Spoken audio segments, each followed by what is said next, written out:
무형자산입니다. 오늘 무형자산과 기타 비유동자산 좀 짧게 넘어갈 수 있죠. 앞에 유형자산에서는 우리가 뭘 했습니까? 고정자산과 같이 했죠. 유형자산은 보이는 물건이고 무형자산은 안 보이는 물건이에요.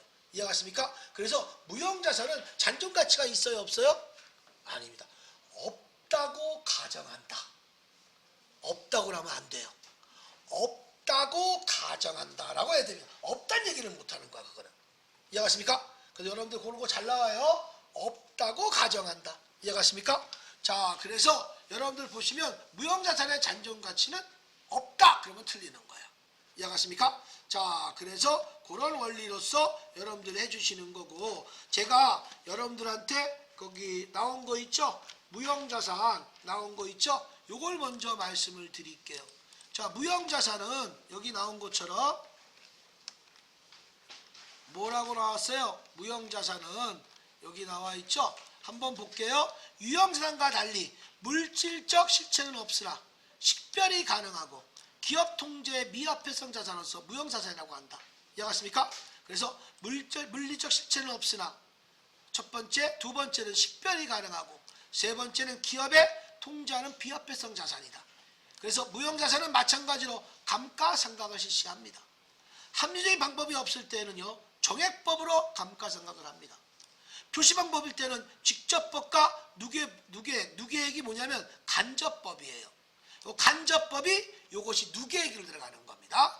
그래서 잔존가치는 원칙적으로 없다고 가정한다. 원칙적으로 없다 그러면 틀리는 답이에요. 이해가십니까? 그 다음에 내용연수는 법적이나 계약으로 정해진 경우가 아닌 경우에는 자산의, 여기 잘 들으세요, 사용 가능한 시점부터 20년을 초과하지 못한다. 여기 볼게요. 내가 차량을 만약에 1월 1일 날 취득을 했어.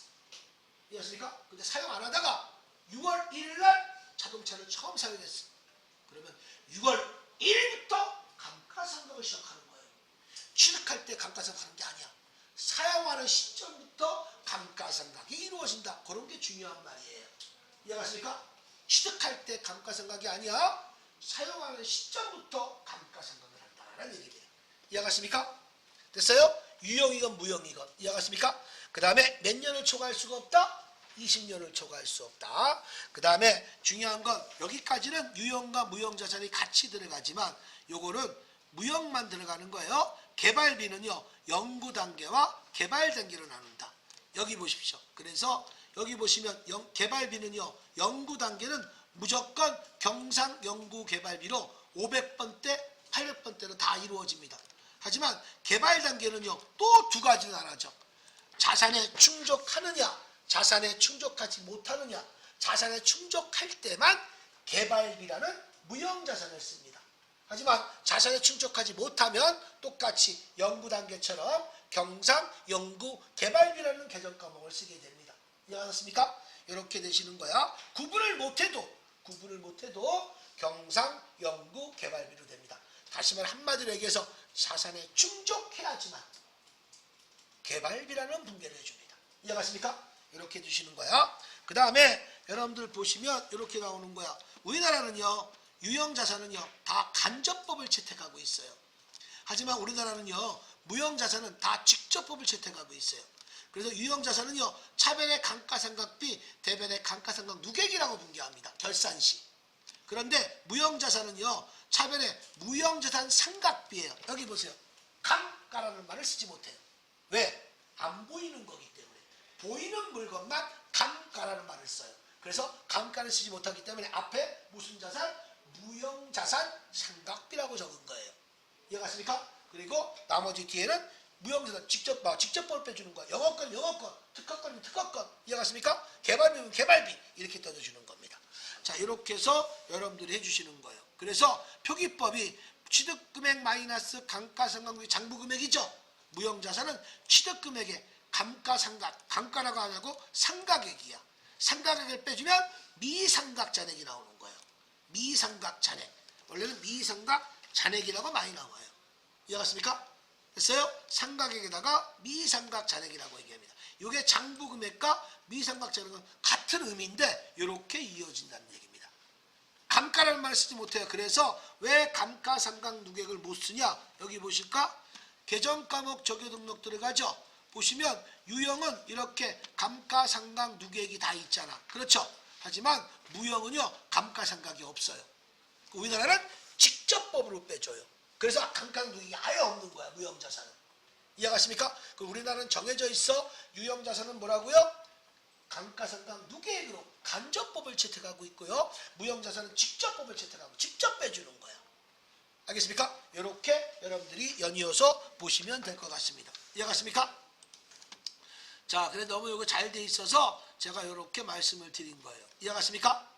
됐나? 자, 이렇게 가시면 이게 다 무형자산 이게 다야. 자, 그래서 무형자산은 이런 게 여러분들 다 보시게 된 겁니다. 이해가십니까? 여기다 써 있죠, 그죠? 이것도 다시 한번 얘기하자면 이런 것들이 다 이루어진다라는 얘기입니다. 이해가십니까? 됐어요? 자, 이렇게 보시면 되겠고요. 자, 그래서 무형자산은 이런 원리로서 이루어지게 된다. 자, 그러면 영업권이 뭐냐? 영업권은 다시 말해서 권리금이에요. 권리금. 이해갔습니까? 권리금이에요. 영업권에 법률적으로 보호는 없으나 경영상의 유리한 관계 등의 사회적 실질 가치를 갖는 자산을 권리금이라고 부른다라는 얘기입니다.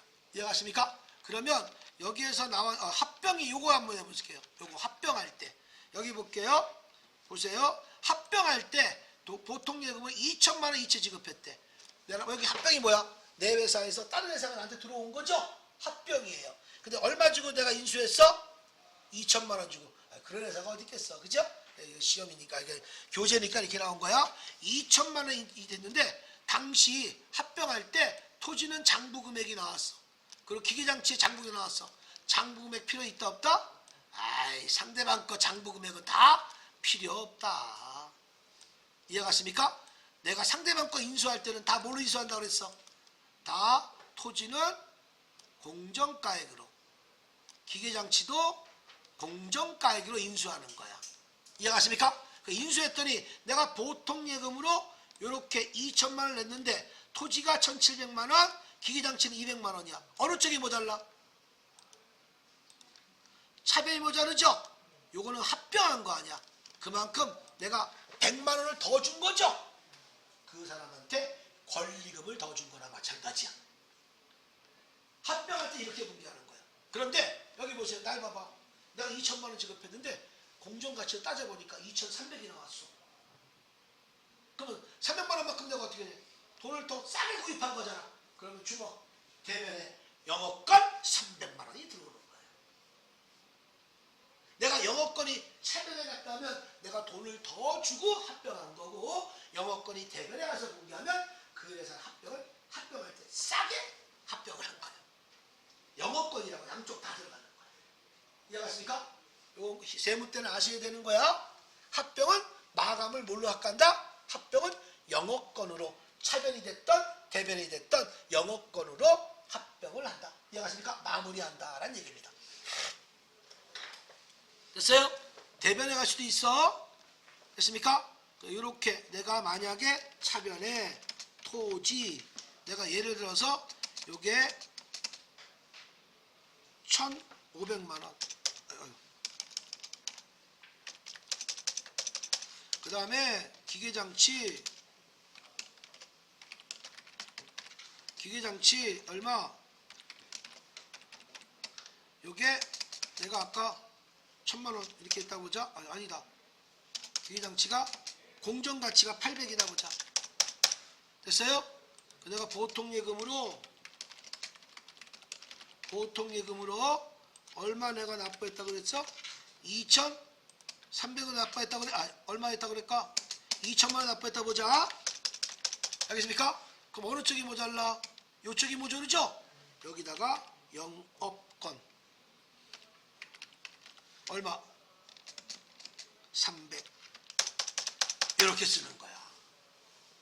이해갔습니까? 됐나요? 됐어 안 됐어요? 됐죠? 이렇게 가시는 겁니다. 그러니까 요 밑에 거는 회사를 비싸게 산 거죠. 그렇죠? 요거는요 싸게 산 거죠. 회사를. 알겠습니까? 이렇게 보시면 되는 거야. 그 다음에 특허권은 요거는 여러분들 꼭 뭐냐면 독점적, 배타적이라는 것이 나와. 지배권이 나와. 이게 나오면 다 특허권이에요. 독점적, 배타적이라고 나왔을 때 상표권은 아시죠? 여러분들. 그 다음에 개발비는 아까 말씀드렸죠? 그래서 개발비는 여러분들 뭡니까? 자산에 충족하면 개발비고 가산에 충족하지 못하면 경상연구개발비로 처리해준다. 이해가십니까? 이렇게 해주시면 되겠고, 자 이렇게 되신 거고요. 자 마지막 기타 비유동자산입니다. 기타 비유동자산 얘기하겠습니다. 이해가십니까? 됐어요? 기타 비유동자산 이렇게 봤을 때는 우리가 기타 비유동자산은 임차보증금 이해갔습니까? 그 다음에 부도원가 수표 요 두 가지만 합니다. 나머지 안 나와. 다 필요 없어. 요 두 개만 표시하십시오. 그러니까 임차보증금과 부도원가 수표는 자산을 잡기가 뭐해? 왜 그러냐? 임차보증금은 뭐야? 내가 월세 들어갈 때 맨 처음에 보증금 납부하잖아. 보증금을 내가 5천만 원 납부했어. 월 임대료가 300만 원이야. 근데 임차보증금을 못 찾을 수도 있잖아. 월세를 계속 밀리면 임차보증금에서 까지잖아. 그래서 이걸 자산으로 들어가기가 맹맹한 거야. 그래서 임차보증금이 기타 비유동산으로 들어간 거야. 또한 부도원도 부도가 되면 내가 다 돈을 받으면 내 자산이 되지만 못 받을 수도 있잖아. 그래서 부도원가 수표도 이건 자산은 자산인데 못 받을 경우도 있잖아. 그래서 이건 기타 비유동자산 적게 받을 수 있지 않습니까? 그래서 자산은 자산인데 이게 만만치 않게 당장 할 수 있냐 재고갈 수도 있냐 이런 게 아니잖아. 그런 자산이 아니기 때문에 기타 비유동자산으로 두 가지를 만들어 놓은 겁니다. 이해가십니까? 됐나요? 이렇게 여러분들에게 주는 겁니다. 자 그러면 이렇게 해서 가신 거고 그 임차보증금 요 분개한 게 어떻게 되겠습니까? 임차보증금을 납부한 거죠. 좌변에 임차보증금 대변에 보통예금으로 지급하신 거죠. 이해갔습니까? 그런데 요 부도가 되면 요거 분개는 잘 알아줘야 돼요. 부도가 될 때는요 모든 것이 보세요. 부실기업에 어음을 부도됐대요. 그럼 부도원가 수표 받을 어음이야. 여기 보세요. 날 봐봐. 어음을 대손 처리했어. 그러면 대손 충당금을 조회 상계 처리하죠.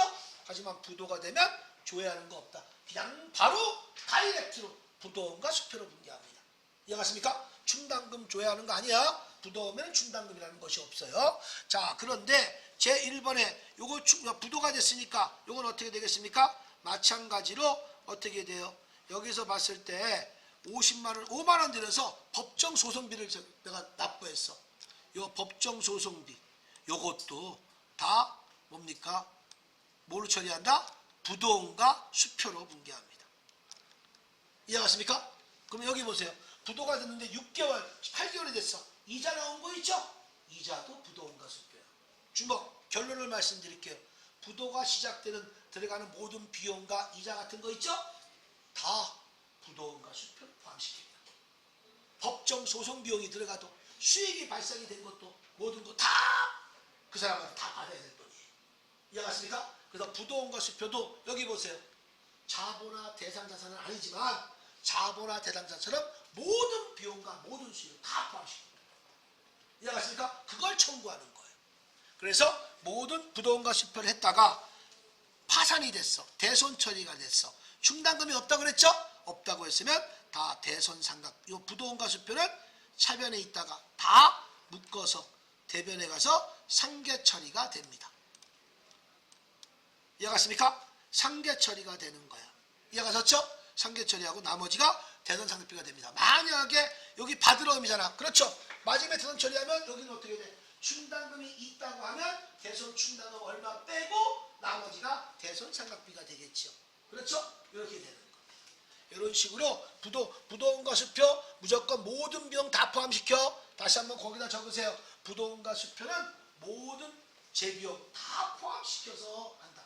비용도 되고 수익도 다 포함시킵니다. 이해가십니까? 됐어요? 경과이자까지 다 포함시킵니다. 되셨나? 이런 원칙으로 여러분들 해주시는 겁니다. 이해갔습니까?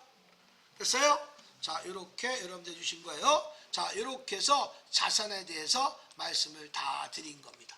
자, 여기 보세요. 후딱 들어갑니다. 유동부채는 여러분들 반대로 제가 이렇게 얘기했었죠. 여러분들 하셔서 요거는 유동부채는 여러분들 보셔서 유동부채 있죠? 유동부채는 제가 이렇게 했죠? 외지 차선미 가예유 이렇게 합니다. 이해갔습니까? 뭐라고요? 외지 차선미 가예유. 하나 빠졌어. 여기에 미지급 비용까지. 미지급 비용. 이해갔습니까? 여기까지. 됐어요? 그래서 요거 요렇게 여러분들 요렇게 외우시면 됩니다. 나중에 요거는 뒤에 하시면서 하실 거예요. 이해갔습니까? 요거는 요거 부채 본 거 있죠?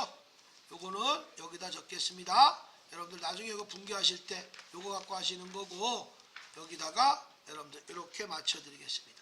이게 유동부채고 그 다음에 여러분들 여기 뭡니까? 바로 비유동부채는 사장퇴임 이렇게 외우시면 됩니다. 이렇게 비유동부채는 사장퇴임 이렇게 외우시면 돼요. 알았죠? 이렇게 해서 요거 유동성 원래 장기자가 붙으면 다 비유동부채인데 유동성 장기부채는 아시죠?